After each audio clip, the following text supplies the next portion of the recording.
Hi hello friends, ಎಲ್ಲರಿಗೂ ನಮಸ್ಕಾರ. ಇವತ್ತಿನ ರೆಸಿಪಿ ಬಂದ್ಬಿಟ್ಟು ಶೇಂಗಾ ಉಂಡೆ. ಶೇಂಗಾ ಉಂಡೆನ ಹೇಗೆ ಮಾಡೋದು ಅಂತ ಹೇಳ್ಕೊಡ್ತೀನಿ ಬನ್ನಿ.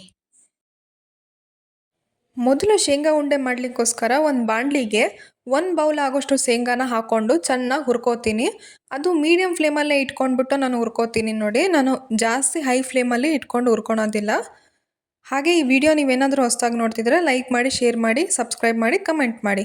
ಇವಾಗ ಹುರ್ಕೊಂಡಿರೋ ಶೇಂಗಾ ಸಿಪ್ಪೆ ಬಿಚ್ಬಿಟ್ಟು ಇಟ್ಕೊಂಡಿದ್ದೀನಿ. ಹಾಗೆ 1.5 ಅಚ್ಚು ಬೆಲ್ಲ ತೊಗೊಂಡಿದ್ದೀನಿ.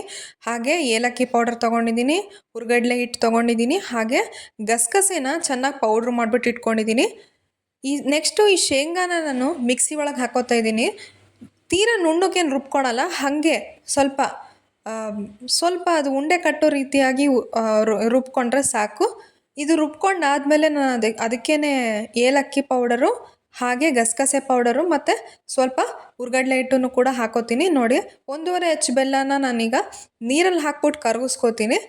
ಸ್ವಲ್ಪ ನೀರು ಹಾಕಿದ್ದೀನಿ, ನಿಮಗೆ ಲೋಟ ಕೂಡ ತೋರಿಸಿದ್ದೀನಿ, ನೋಡ್ತಾ ಇರ್ಬೋದು. ಹಾಗೆ ನೋಡಿ, ಬೆಲ್ಲ ಎಷ್ಟು ಅಳತೆಯಲ್ಲಿ ಅದು ಕುದಿಬೇಕು ಅಂತ ನಿಮಗೆ ಹೇಳ್ತಾ ಇದ್ದೀನಿ. ನೋಡಿ, ಈ ರೀತಿ ನೀರಲ್ಲಿ 1 ಡ್ರಾಪ್ ಹಾಕಿ ಈ ರೀತಿ ಚೆಕ್ ಮಾಡಬೇಕಾಗಿರುತ್ತೆ. ಅದೇನಾದರೂ ನೀರಲ್ಲಿ ಕರಗದೆ ಈ ರೀತಿ ಅದೇ ಉಂಡೆ ಥರ ಕಟ್ಕೊಳ್ತಾ ಇದ್ದರೆ ಇದು ಪರ್ಫೆಕ್ಟಾಗಿ ಈಗ ಉಂಡೆ ಕಟ್ಟಲಿಕ್ಕೆ ಪಾಕ ರೆಡಿಯಾಗಿದೆ ಅಂತ ಅರ್ಥ. ನೋಡ್ತಾ ಇರ್ಬೋದು ನನ್ನ ಪಾಕ ಎಷ್ಟು ಅಳತೆಯಲ್ಲಾಗಿದೆ ಅಂತ. ನೀವು ಕೂಡ ಇದನ್ನೇ ಫಾಲೋ ಮಾಡಬೇಕಾಗಿರುತ್ತೆ ಪರ್ಫೆಕ್ಟ್ ಉಂಡೆ ಬರಬೇಕು ಅಂದರೆ. ಇವಾಗ ನಾನು ಒಂದು ಪಾತ್ರೆ ಇಟ್ಬಿಟ್ಟು ಆ ಪಾತ್ರೆಗೆ ಶೇಂಗಾ ಪುಡಿ ಏನು ರುಬ್ಕೊಂಡಿದ್ನಲ್ಲ ಅದನ್ನೆಲ್ಲ ಅದೇ ಪಾತ್ರೆಗೆ ಹಾಕ್ಕೊಳ್ತಾ ಇದ್ದೀನಿ. ಹಾಗೆ ಸ್ವಲ್ಪ ಒಣ ಕೊಬ್ಬರಿನೂ ಮಿಕ್ಸ್ ಮಾಡ್ಕೊತಾ ಇದ್ದೀನಿ. ಒಣ ಕೊಬ್ಬರಿ ತುಂಬ ಚೆನ್ನಾಗಿ ಕಾಂಬಿನೇಷನ್ನು, ಉಂಡೆ ಜೊತೆ ಚೆನ್ನಾಗಿರುತ್ತೆ ತಿನ್ನೋಕ್ಕೆ ಉಂಡೆ ಕಟ್ಟಿದ ಮೇಲೆ. ನೋಡಿ, ಇವಾಗ ಸ್ವಲ್ಪನೇ ಪಾಕ ಹಾಕ್ಬಿಟ್ಟು ಕಲಿಸ್ಕೊತೀನಿ. ತುಂಬ ಪಾಕ ಹಾಕ್ಕೊಳೋದಕ್ಕೆ ಹೋಗಬೇಡಿ ಒಂದೇ ಸರ್ತಿ.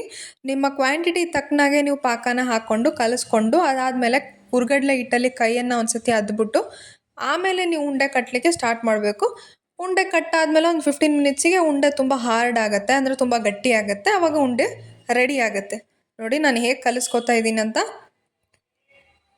ಫಸ್ಟು ಚಮಚದಲ್ಲೇ ಕಲಿಸ್ಕೊತೀನಿ, ಸ್ಪೂನಲ್ಲೇ, ಯಾಕಂದರೆ ತುಂಬ ಬಿಸಿ ಇರುತ್ತೆ ಪಾಕ, ಅದಕ್ಕೋಸ್ಕರ. ನೋಡಿ, ಇಷ್ಟು ಅಳತೆಯಲ್ಲಿ ನೀವು ಈ ರೀತಿ ಕಲಿಸ್ಕೋಬೇಕಾಗಿರುತ್ತೆ.